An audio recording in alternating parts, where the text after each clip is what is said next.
Viewers এই দেখেন ঢাকার বাকরখানি। এখন এই গাজীপুরে, ঢাকাতে আপনি কাজ করতেন না চাচা? ঢাকার কোথায়? লালবাগ। লালবাগ তো আমার বাসা। লালবাগের কোন জায়গায়? হ্যাঁ হ্যাঁ, উনি আমার বাসার সামনে কাজ করে আসছে। আমি যেখানে বেড়াইতে আসছি আমার মায়ের বাসায়। তাইলে উনাদের বাকরখানি ভালোই হবে, যেহেতু ঢাকার বাকরখানি তো অনেক অভিজ্ঞতা, তাই না বলেন? তো ভালোই হবে এখানে। এই যে দেখেন কিভাবে বাকরখানি বানায়। তো এগুলো কত টাকা পিস দিচ্ছেন বা কেজি?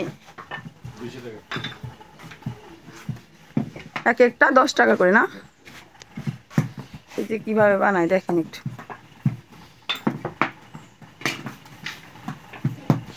ভালোই হয়েছে, গাজীপুরেও কিছু এরকম নাস্তার দোকানের দরকার না? উনি যেহেতু ওই যে ইসের ঢাকাতে বানাইছে, ওনার বাকরখানি ভালো হবে। এখান থেকে নিও তুমি নাস্তা মাঝে মাঝে।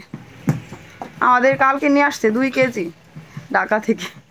তখন তো আর জানি না যে আপনারা এখানে আসছেন।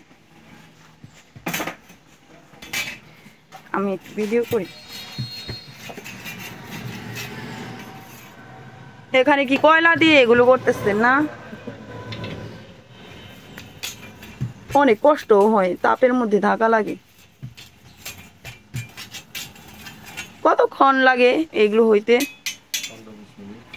15-20 মিনিটের মধ্যেই দেখেন হয়ে যায়। এটা 2 ধরনের আছে, একটা নুনতা আর একটা চিনিওয়ালা।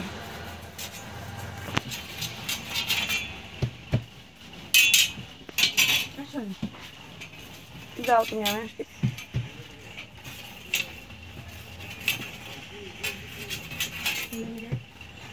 যাও আমি আসি। কয়লা লাগে এখানে করতে। কতদিন যাবত দোকান দিচ্ছেন চাচা? 2 বছর।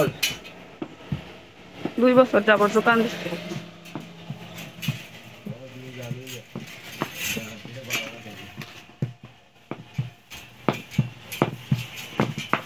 প্রথমে রুটির মতো করে নিতে হয়, তারপরে যেগুলো চিনি মিশানো হয়।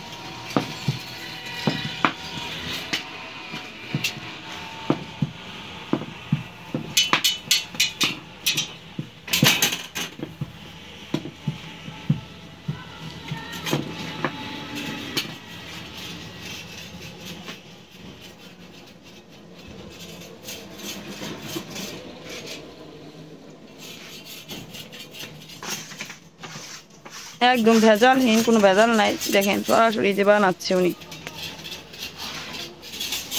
এটা বানাতে অনেক কষ্টও হয়, আগুনের তাপের মধ্যে বসে থাকা লাগে ওনাকে।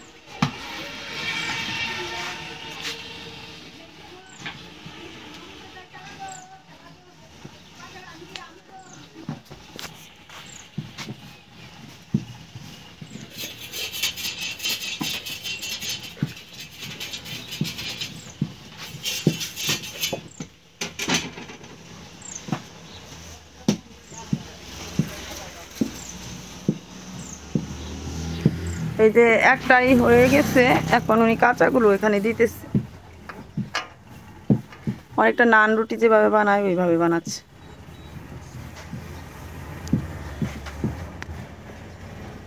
দেখাচ্ছে আপনার।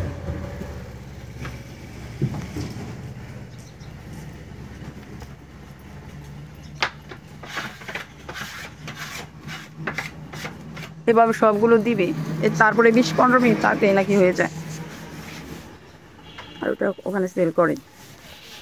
ঠিক আছে, আশা করি আপনাদের ভালো লাগলো। দোকানের লোকেশনটা হলো আপনার রথখোলার ঢাল থেকে 1-2 মিনিট লাগবে, সদর হসপিটাল রোডে। আপনারা যারা দেখতেছেন তো এই দোকান থেকে কিনবেন। উনি ঢাকাতে আগে কাজ করছে, তো ওনার বাকরখানি অনেক ভালো হবে, কারণ পুরান ঢাকার বাকরখানি সবাই জানে যে অনেক ভালো। তো উনি যেহেতু ঢাকা থেকে এখানে দোকান দিচ্ছে, ওনার বাকরখানিটা ভালো হবে। সবাই ভালো থাকবেন।